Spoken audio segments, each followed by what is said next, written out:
asalaamaaleykum mbokki internet yi asalaamaaleykum sama gars yi asalaamaaleykum yéen ñi may seetaan maa ngi leen di nuyu di leen ziar di leen ñaanal jàmm di ñaan jàmm si réew mi sa di ñaan jàmm sa àdduna bi yëpp. tey nag amoon mbégte jàkkaarloo yéen ngi def présentation si vidéo bu ndaw rek benn chaîne YouTube boo xamante ni dama ko créé tudde ko David Info muy wax ci domaine informatique. benn boo gisee li tax ma créé chaîne boobu parce que dama gis ni kenn ku ne fa nga nekk ak loo mën di xam loo mën di jàng war nga mën a xool loo xamante ni war nga ko mën a apporter nit ñi ko koy def surtout nag jamono joo xamante ni tout est informatique surtout jamono joo xamante ni l'informatique et les nouvelles technologies dafa jël place bu am solo si suñu dund. kon jaadu na xam nga ñu génn ñu wax jaadu na kenn ku ne la nga mën nga def ko surtout nag dama gis ni ici en Afrique boo dee xool mbirum technologie de l'information et de la communication daf fi sooxe trop. Afrique ñun africains yi nous sommes trop en retard par rapport ak développement technologie fi mu toll nii trop boo dee xool surtout Sénégal pays yi ñu nekk sous région bi sax boo dee xool ñoom ñoo ñu gën a développé ci côté technologie surtout ñag yi dañ si développé trop contrairement ak fii Sénégal te nag loolu dara waralu ko dudul dàq ëpp ñu xel dàq ñu ñoo jàng ëpp ñu ay gënuñu ñoo baax ay université mais xam nga question de volonté ak bëgg-bëgg la. kon nag xam nga kenn ku nekk war nga mën a dem jàngi informatique kenn ku ne war nga mën a def ko parce que bokk na si luy doxal réew bokk na si luy yombal dund jamono yu ñu toll nii. et puis man ñi ma koy sollicité dafa bari ñi may sollicité ay cours informatique dafa bari d'ailleurs commencé naa ko di def ay formation di nekk si benn centre informatique mais dama gis ni war naa koo gën mën yaatal sama jot nag mayuma ko woon ak li ma doon liggéey mais fi mu toll nii alhamdulilah. J'ai un peu de temps boo xamante ni dinaa mën a concentré wu pour mën a defar ay vidéo yoo xamante ni dinaa mën a au moins dina mën a jëriñ ñu bari looloo tax ma taxawal chaîne bii di David Tech l'informatique pour tous kon ngeen jàppee ko noonu di ñaan maximum d'abonnés yow mi seetaan na nga abonné sama chaîne boo abonné pare na nga bës ci cloche de notification bi pour que bépp vidéo boo xamante ni dugal naa ko nga bokk suñu koy njëkk a jot parce que loolu tamit dina bu ma gisee ngeen abonné sama chaîne di ma suivre dina tax ma gën a sawar xam ni yéen mooy bàyyi xel bu ko defee lépp loo xamante ni def na leen jëriñ wala lépp loo xamante ni amal na leen jëriñ dinaa pare pour def ci ay vidéo yu am solo yoo xamante ni di leen ko jàllale. waaw boo gisee tamit xam nga ma def lii parce que dama gis ni jamono juñ toll nii nit ñu bëree bëri dañoo am ay lakkam ci côté boobu ñu bëree est-ce que buñ toll jamono ju ñu dund nii d'ici 5 ans 6 ans 7 ans 10 ans ci kanam si loon toll nii sax mais d'ici des années ci kanam da ngay gis ni lu ñuy gën di avancer lu ñuy gën di dem boo xamul dara ci informatique boo xamul dara sur les outils informatiques da ngay gën a sonn kon képp koo xamante ni am nga jot wala am nga temps pour mën a dem xam nga def initiation en informatique xam le minimum les bases les fondamentaux na nga dem nga def ko parce que loolu dina la servir di des sa dund yëpp. man nag pour yombal loolu moo tax ma mettre place seen YouTube bi pour que képp koo xamante ni tey jii dal nga ci YouTube bi dal sama vidéo boo suivre sama vidéo parce que dinaa def ay vidéo yu am solo yoo xamante ni dinaa wax ci domaine yu bari dina la mën a jëriñ sa dama koy def ci en wolof des vidéos en wolof yoo xamante ni incha allah dina leer sa dina yomb ci ki nga xamante ni bëgg naa xam incha allah parce que jamono ju ñu toll nii illettré nekkatul ku jàngatul de illettré nekkatul ku mënul lire wala ku mënul bind wala analphabète déedéet illettré nekkul kenn koo xamante ni jamono ji mooy ki nga xamante ni mënul manipuler benn outil informatique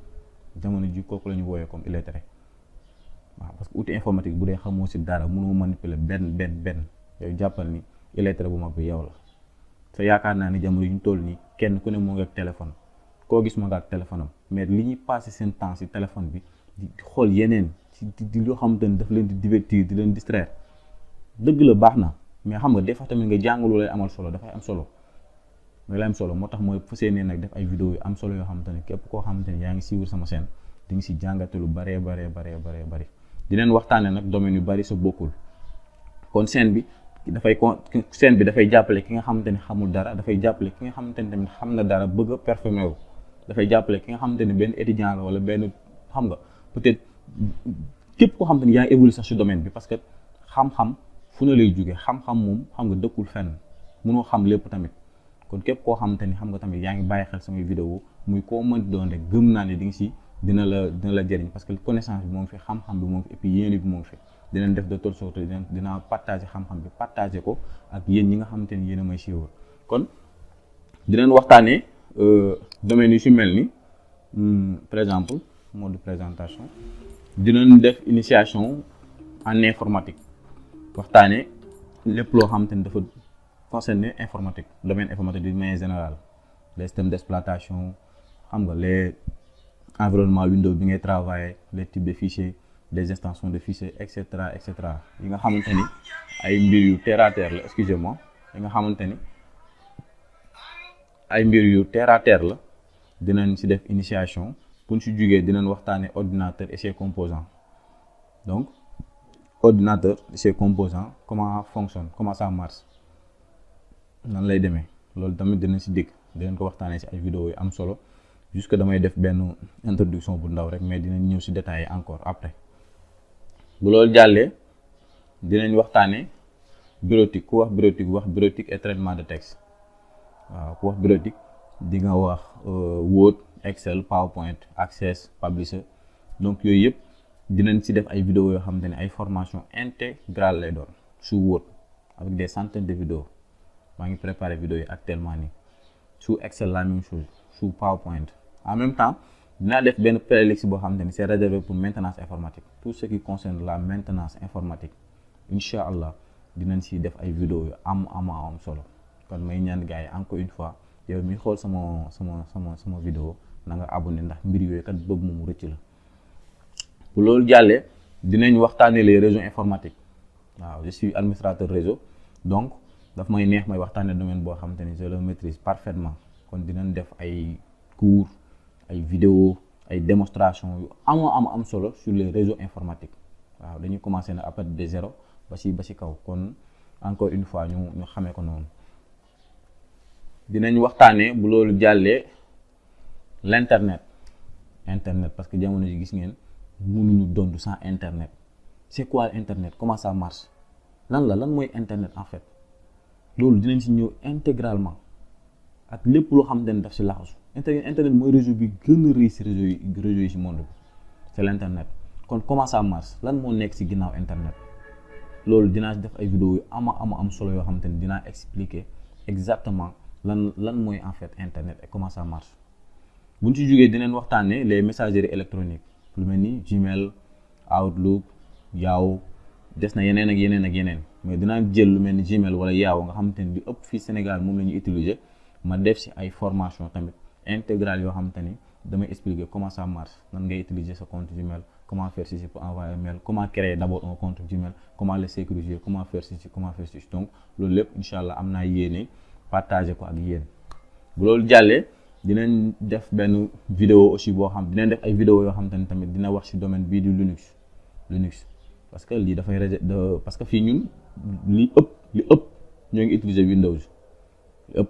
Linux daanaka ñu ko xam rek ñoo ko utiliser et les utilisateurs avancés mais war nañ mën a def ay cours sur Linux initier leen ci parce que système d'exploitation la boo xamante ne xam nga système d'exploitation bu am solo la système d'exploitation la bu am sécurité système d'exploitation la bu yomb bu neex mais ci kaw boo ko xamee donc am na yéene def ci ay tuto yu am solo du début jusqu'à la fin donc dinañ ci waxtaane moom tamit lu am solo ba l'essentiel bi ngeen ci war a xam di ngeen ko ci xam ak ay vidéo yu am solo bu loolu jàllee dinañ waxtaane aussi ci chaîne bi def ay vidéos yoo xam dafay concerner la programmation informatique parce que programme informatique pour ñu ko xamul maanaam nekkul moo ngi nekk lépp loo xamante ni tey jii yaa ngi ko utiliser sa machine muy système d'exploitation yi ngay utiliser muy application yi ngay utiliser muy logiciel yi ngay utiliser loolu lépp ay développeurs ñoo ko defar ay programmeurs ñooy programmer logiciel yi ñooy programmer application yi ñooy programmer site web yi ngeen utiliser ñooy programmer lépp kon la programmation jàng ko wala xam ci dara dafa nekk loo xamante ni mënul ñàkk boo évoluer ci domaine informatique waaw parce que bokk na ci branche yi nga xamante ni ëpp solo ci domaine informatique d'être un programmeur c'est la base kon comment ça fonctionne ak nan lañ koy defee yan langage de programmation ñoo am yan langage de programmation la ñuy utiliser loolu lépp dinañ ci def ay vidéo côté bi man ak sama benn collègue boo xamante ni c'est un développeur boo xamante ni dinañ ci ñëw ak ay vidéo yu am solo pour def ay démonstration yu bari ak utiliser langage de programmation yu bari incha allahu rabbi bu loolu jàllee dinañ waxtaanee sécurité informatique parce que ku wax informatique wax sécurité jamono ji ñu toll nii bu ngeen gisee photo bi maa ngi def ordinateur ba pare jël chaîne bi ak kànnaar bi nan ngay def ba sécuriser sa ordinateur nan ngay def ba sécuriser sa compte réseaux sociaux yi nan ngay def ba sécuriser sa email nan ngay def ba sécuriser smartphone bi nga yor donc bu dee sécurité bàyyiwuñ dara, dinañ waxee bépp moyen wala bépp façon boo xamante ni ay type de sécurité yoo xamante ni da nga ko war a adopté pour mu mën a mucc si yenn tentative de piratage yi. Donc loolu tamit xam nga ñu xamee ko noonu, dinañ si ñëw dinañ si waxtaan, surtout côté bi dinaa si ñëw bu baax a baax parce que gis naa ni xam nga ñu bëree tey ji ñoo ngi leen ci nax ak di leen utiliser yoo xamante ni xëy na buñ xamoon dara tuuti si nan lañ def ba protéger seen machine wala nan lañ def protéger seen données personnelles rek xëy na kon dinañ si mucc quoi. Bu loolu jàllee dinaa excusez-moi dinaa proposer benn playlist boo xamante ni trucs astuces et conseils lay doon. Fii nii daanaka chaque jour damay partager benn vidéo boo xamante ni dama koy def astuce lay doon, mën na ne astuce bu concerné informatique, mën na ne astuce boo xamante ni dafay concerner les smartphones, trucs astuces pour votre smartphone, sa téléphone portable bi ngay utiliser. Lu bari yaa ngi ko si umpale, lu bari yaa ngi ko si umpale, ay astuce la yoo xamante ni ak ay secret, ay trucs yoo xamante ni incha allah dinañ si waxtaanee lu bari dinañ si joxe ay information yu bari dinañ si jàngale lu bari daal. Bu loolu jàllee dinaa proposer su ma gisee ni nit ñi ñoo ngi suivre sama chaîne, bu ma gisee ni gars yi ñoo ngi abonné, parce que c'est très rare module bi décodage et reprogrammation des smartphones. Module bi boo gisee ma introduire ko si parce que fii Sénégal rarement ngay gis centre de formation yu proposé loolu, décodage et reprogrammation des smartphones. Am na de, du ma ne amul, am na. Ñu bari dañ si am ay problème pour nga dugg YouTube donc gis si vidéo boo xamante ni daf lay jox formation sur loolu, c'est très rare. Surtout nag man damay ñëw def ko en wolof, ma xamante ni jeune bu nekk boo xamante ni am nga envie xam nga persévérer si décodage wala nga dugg si métier GSM, décodage reprogrammation des smartphones. D'ailleurs avec ordinateur bi ma yor nii daanaka logiciel yëpp moo ngi si, mais du ma commencer def trucs yi ak vidéo yi tant que dépassé wu ma les 1000 abonnés minimum. Su ma amee 1000 abonnés dinaa commencer proposer ay formation gratuite yoo xamante ni dama siy wax décodage reprogrammation flash, lépp loo xamante ni dafay concerner mbirum smartphone yi incha allah rabbi. Bu loolu jàllee aussi fi ñuy terminer mooy dinañ waxtaanee hacking sécurité, waaw, avec la formation CES, le Certified Ethical Hacking. Donc j'utilise actuellement module la boo xamante ni daf lay mën a permettre ngay jàng les types d'attaques, yenn type d'attaque ñoo am ak et puis nan ngay protéger woo, mais defuñu ko wala waxuñu ko ngir pousser nit ñi pour ñu xam nan la ñuy pirater wala nan la ñuy def, déedéet. On a dit Certified Ethical Hacking, boo ko jàngee da nga nekk un hacker éthique. Doo utiliser tes compétences pour nuire kenn, mais da ngay utiliser tes compétences dans le bon sens, da ngay utiliser ses compétences pour protéger mais pas pour détruire.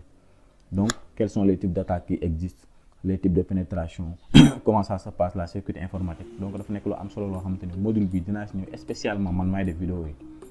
spécialement pour indi si ay détails yu bari ñi nga xamante ni la sécurité ay hacking, côté hacking sécurité kon intéressé na leen, incha allah dinaa si développer ay vidéo yu am solo en wolof leeral lu bari. Kon encore une fois gars yi wax ji bari na, maa ngi tuub si kàddu yi, tuub si di jégalu si yàggaay bi, et puis di leen ñaan ngeen abonné sama chaîne, partager vidéo yi.